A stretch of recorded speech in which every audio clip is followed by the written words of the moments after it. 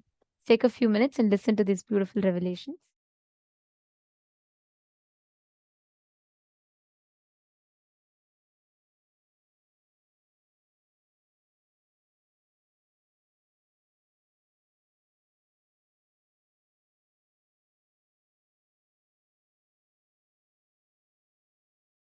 I tell you,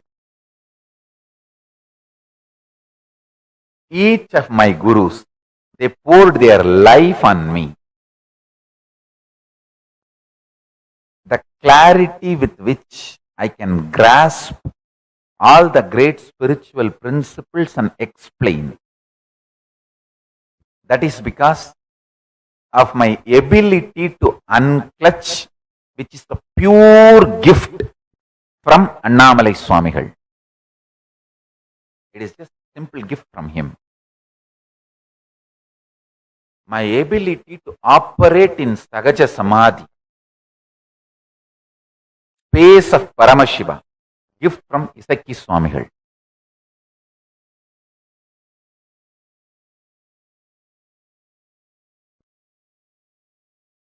All my Guru's glory is only my life. My ability to be in Ajapa Japa state. I can actually keep the Japamala whole night. Even if you think I am sleeping, the mala will be rolling in my hand continuously. That is the gift given to me by Yogi Ramsurat Kumar. He is the Ajapa Japa Purusha. He is actually the embodiment of Ajapa Japa. He gave me the gift of Ajapa Japa.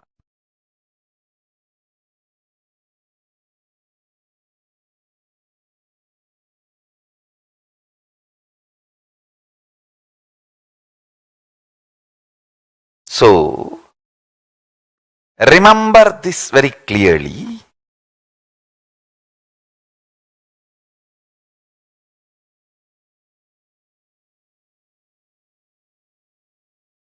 Peace alters the very DNA structure, genetic structure, the core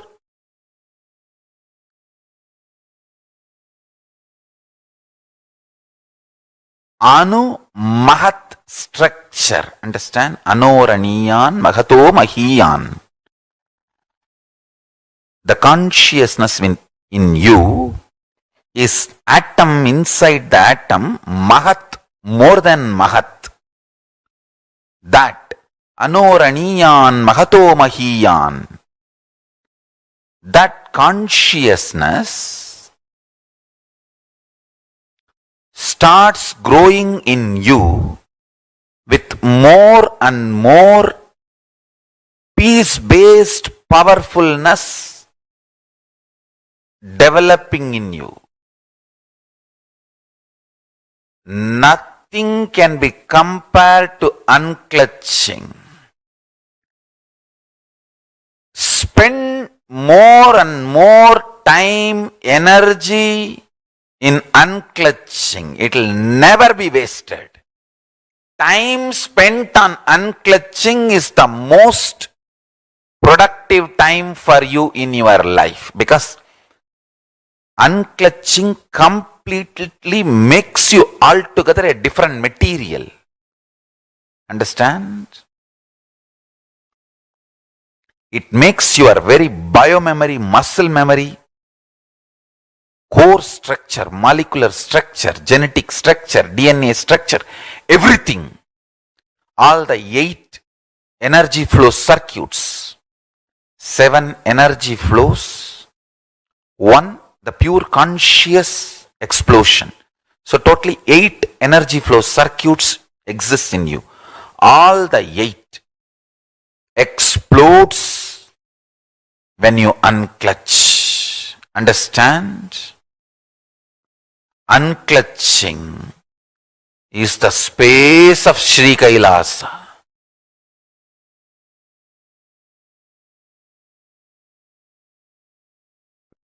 Listen carefully. Categorization, generalization, judging.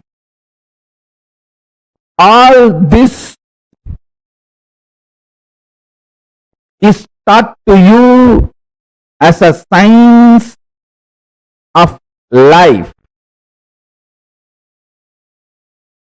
But all this leads more and more delusion. Listen carefully. I wanted to put this on record clearly. Generalizing, categorizing, classifying, passing judgments about people, about situation, about communities, about societies, about political parties, about the world happenings. All this is absolute delusion due to non-involvement. Delusion-based decisions are bound to lead to suffering and more ignorance.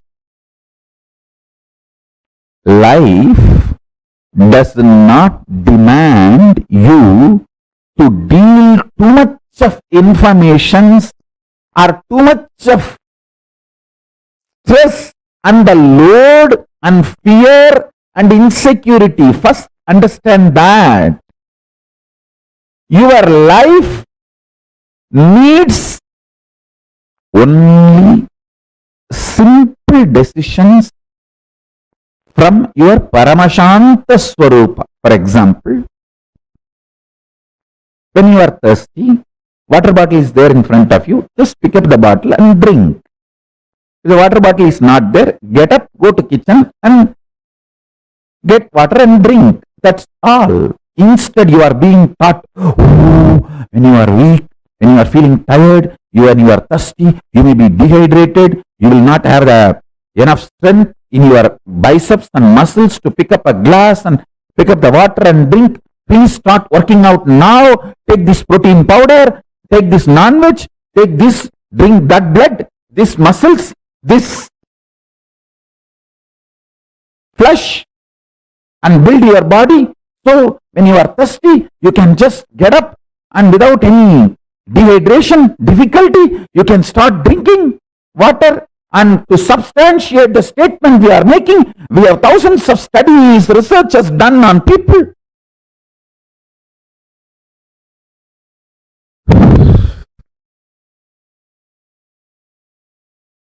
Listen. Practice this simple Paramashanta Swarupa for few days. Taste this ultimate silence for few days. Like these kids, when they are addicted to toffee, they will keep the toffee in the mouth all the time. When they need to go somewhere, they will take it and put the wrapper, keep it in the packet. They will go and do all their play and everything, and they will come back. When they are free, again they will take it and put it in the mouth and start tasting it. In Tamil villages, we used to say, Kuchmitai. Just like how the kids enjoy the toffee whenever they are free, decide to enjoy the Paramashanta Swarupa, ultimate peace who is sitting inside you. Whenever you have time, just sit all the time happily in Paramashiva's space. Paramashanta, this whole cosmos is happening. Big bangs happening, black holes happening, universes manifesting, playing, merging, time zones happening, playing, merging. You are there in that Paramashanta Swarupa as Paramashiva, witnessing this whole drama.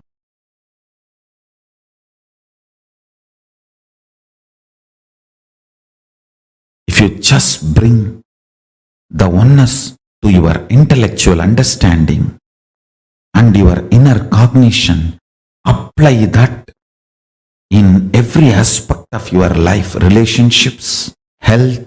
Even if you have a simple headache, apply oneness as the first solution. You may ask how to apply oneness on headache. I'll give you very simple understanding. Just see where the pain is and see me, oneness within me cannot be uncomfortable within me. If something is uncomfortable within me, then that me is not in oneness with me. Let me see where me is not in oneness with me. Just start searching for that. You will see me becomes one with me and headache disappears. If there is a headache, me is not in oneness with me. Let me see which part of me is not in oneness with me. Just start searching. I tell you, simply headache will disappear. And please listen. I'm not giving you false ideas. Just take little sacred ash. Tell Paramashiva, Oh Mahadeva, Paramashiva, I know oneness is an energy which can be mixed with any object, and that object will manifest and radiate that electromagnetic energy of oneness. So let this sacred ash be mixed with that electromagnetic energy of your oneness. Let your oneness be invoked in this sacred ash and apply that on your forehead with the Mahavagya Nithyananda Paramashivoham. It is equivalent to applying oneness on your forehead, and you will see headache disappears. I am not giving you some method like a placebo, fluke, click. No. Understand? What I am talking is far beyond placebo. It is oneness effect, not placebo effect. The electromagnetic force, maybe I can use a new word, cosmomagnetic force of oneness can be infused into any object. You can infuse that within you and without you, both. Within you and without you, both. When I lived my Parivrajika life, means body was moving around without will, devoid of will, just with the flow of Paramashiva, Prakriti and Purusha, Paramashiva and Parashakti. The sacred ash is the only medicine. That is the mosquito repellent. That is the blanket. That is everything. Cold, apply sacred ash. Mosquitoes, apply sacred ash. Animals are in the forest and they may attack you, apply sacred ash. For anything, applying sacred ash was the solution. I'll take the sacred ash, invoke the powerful oneness cognition into it, the electromagnetic energy of oneness. Infuse that into that sacred ash and apply all over the body. That's it.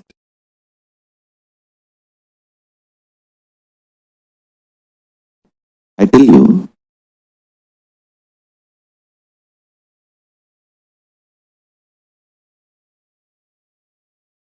this is one of the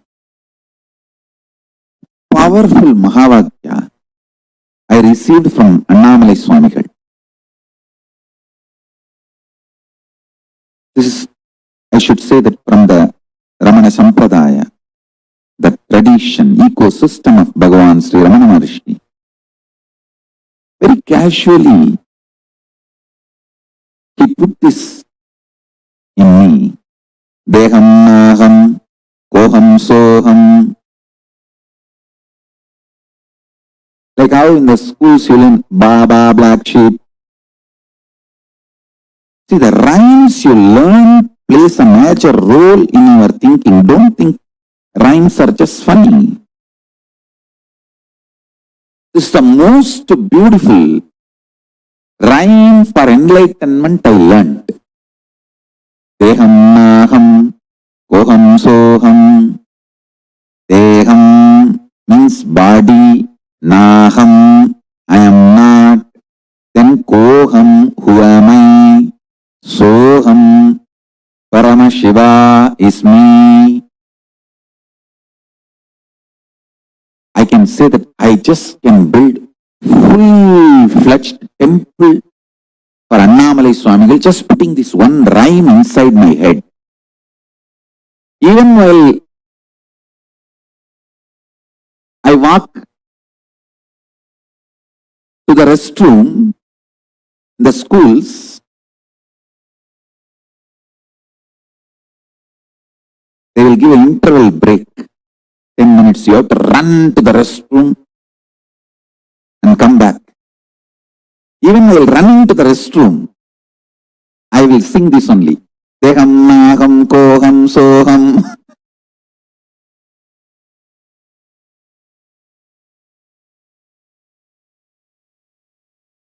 Ninekka nenjurudi Annamalayane. Unmannin mahimayo. Kaatrin kirubayo.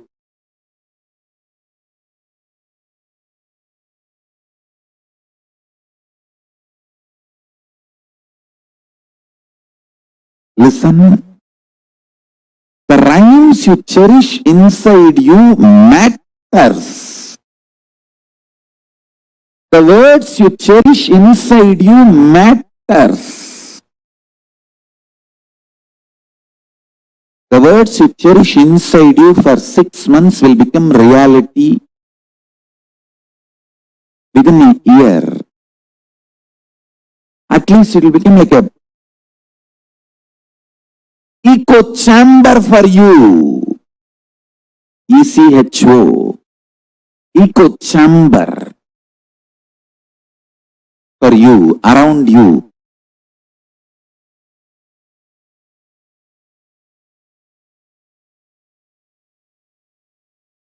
These rhymes, these great beings are put inside my head so casually.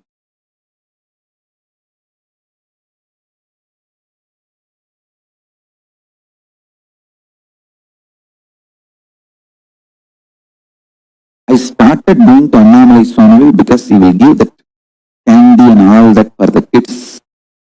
Whoever brings to have his darshan, candy and other sweet, he will give it to all those kids.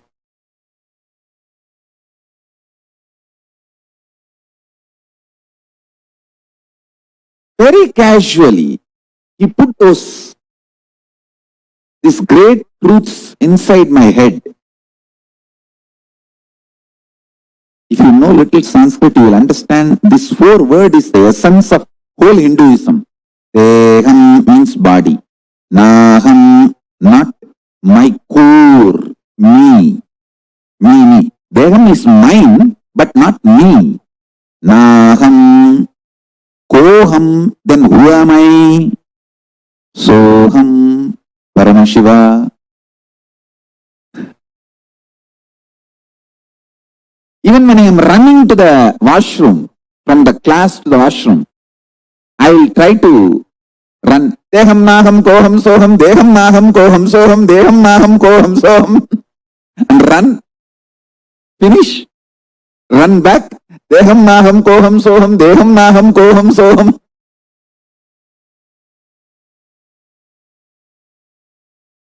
This constantly going on with this created a kind of an echo chamber around me.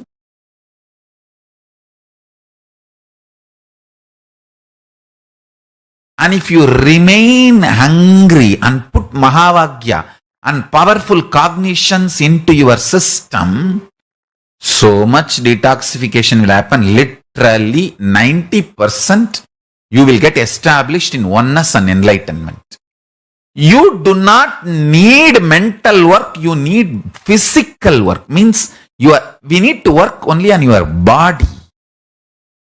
I have given you too much initiation, too much of powerful cognitions, and from here itself I can give enlightenment to you left and right, just like that. It's not at all a big job. In English, what you say, piece of cake. You use any word. Just, I need your body to be detoxified, so when I pour me in you, you can hold. It is literally cosmic union. I can make the cosmic union happen with any one of you at any time now, especially with this whole vibration of that love. That is why I insist on you moving to liquid diet, at least next for 21 days. Liquid diet, chanting of Mahavagya, vibrate yourself with the Mahavagya, Om Nithyananda Paramashivoham, and spend as much time as possible with oneness capsules and satsangs, this powerful cognitions. And I tell you, these powerful cognitions will get rooted in your biomemory. When you don't give the job of grinding food to your intestine, see, you have 3 things 24 hours happening in you. Blood circulation, breathing, digestion. You cannot stop blood circulation. You cannot stop breathing. But if you just reduce the load of digestion, both get impacted. The breathing becomes very deep and the whole blood circulation becomes so pure. Consciousness, the pure Paramashiva, starts reflecting in your system more powerfully in a higher frequency. I am giving you all the real secrets of Raja Vidya. I am giving you all the original secrets revealed by Paramashiva to Devi, Devi to Vishnu, Vishnu to Brahma, Brahma to Surya, Surya to that whole Surya Vamsa. And what Krishna says in Bhagavad Gita, that he gave the signs to Surya, and from Surya to Ikshvaku, Ikshvaku to Manu, and the whole Sampradaya, Surya Vamsa, Sarvanya Pita. That whole parampara, whatever secret was stored with that kings, that Raja Vidya I am giving you. Work on body. Only middle class people work on mind. Kings, elite people work on body. Work on body, I am telling you. Middle class people eat and waste their life. Royal elite people don't eat. Just drink, build the body. Strong nervous system to hold the highest version of Paramashiva's love. The highest version of Paramashiva's love I tasted in my life, Arunagiri Yogeshwara, my Guru. The love was so much. Never I felt insecure that will I be able to execute all his instructions, all his command, all his words. I just know I have to make his words into reality. I have to strategize whatever he wants. I have to strategize and make it happen. That's all.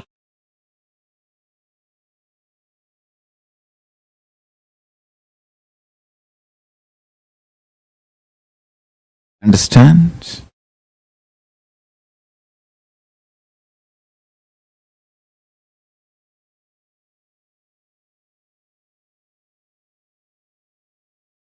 When you start talking intensely to Paramashiva, just this three, listen.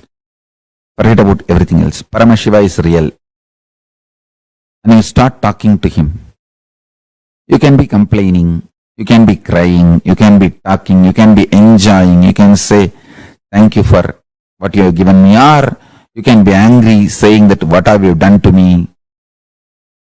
Why is Australia fire is not getting put off? Why the animals are dying in Australia? You can talk anything you want. He's as older than sun and fresher than your breath. Is new to you than your own breath. Is old to you than the sun. Older than the sun, newer than the fresh breath you are taking inside. So you can talk anything you want.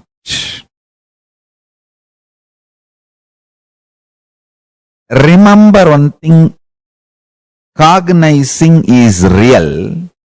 And then whatever you talk to him and whatever response he does, sometimes he will give verbal response, sometimes he will fulfill your prayers, sometimes he will pour intense paramashanta state in you. All is his response. Anything you do will only wake you up to the reality he is real and he is ultimate. That's it. I have given the essence of everything. State, space, powers, being, superconsciousness and Sri KAILASA of Paramashiva. All the 6 aspects I have given in this 3 line. Paramashiva is real. The ultimate is real. And start talking to him intensely. It can be sweet, friendly conversation, it can be fight, it can be demanding, it can be aggression, it can be surrender, it can be screaming, it can be anything. Know that he is real and go on internally talking to him. Before sipping cup of coffee, tell him, Swamiji, here is a sweet coffee. Enjoy. Before falling asleep, tell him, I am resting in you. Make my brain fall in tune, so I manifest you. Go on and on and on. I tell you. Listen to this. Once you feel you are dreaming, and after that, even if you slip into dreams, all those dreams only leads you to waking up state.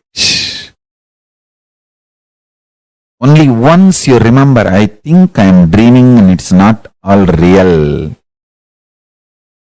Even if you don't wake up and fall, you slip into the dream again.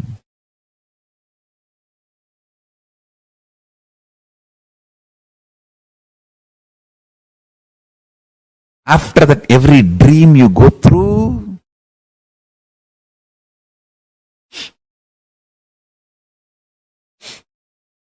will only lead you to wake up. You will only wake up.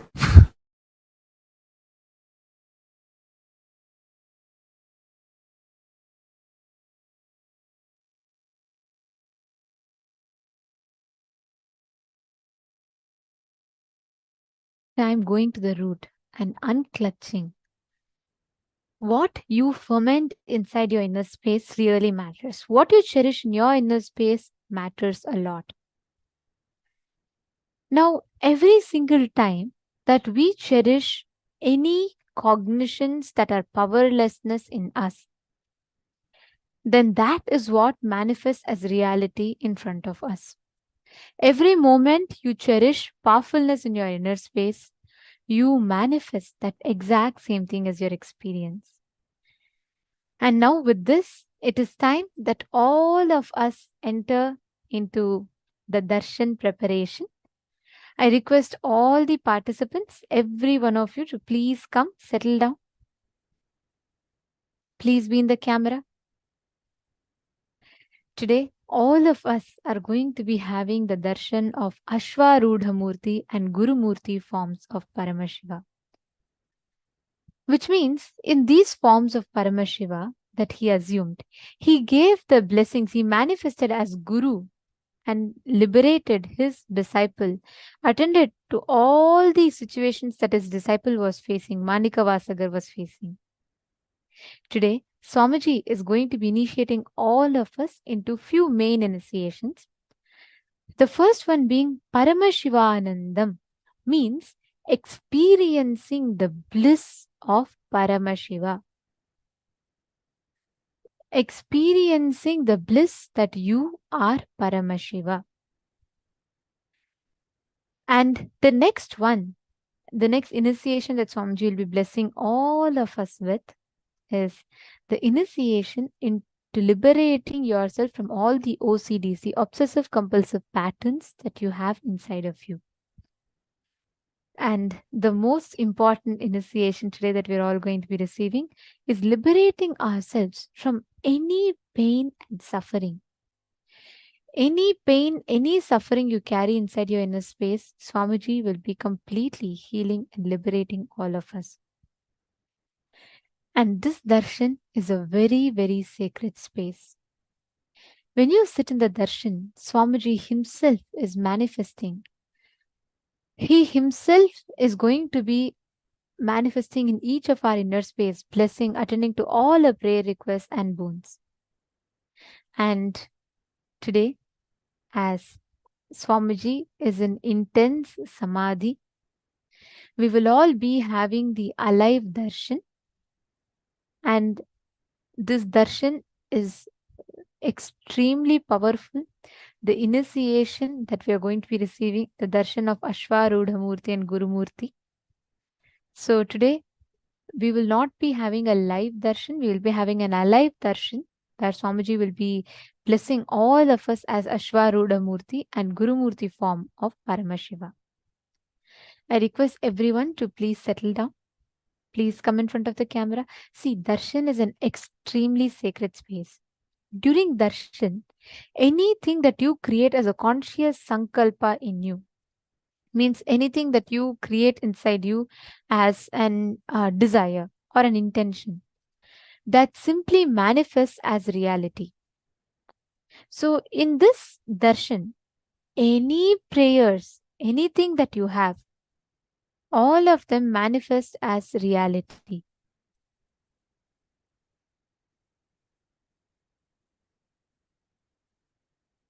And now we are all going to be entering into the darshan. I request every one of you to please settle down, sit straight. Sit with your head, neck and spine in a straight line.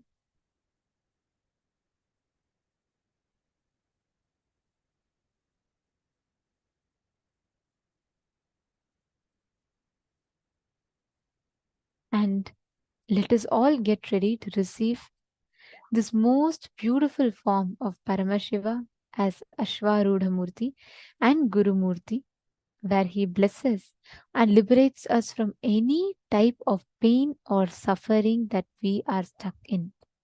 Today's darshan will liberate you from any type of pain that you may carry in your inner space and bless you with that ultimate liberation. There's a very beautiful verse which says, Achala upari shringe shambhu yogasanastu dhavala mamala varnam chaiva vaktram trinetram karagata shuche sarpa pustaka jnana samudram Muninuta Padma Yugmam Dakshina Murti Mide.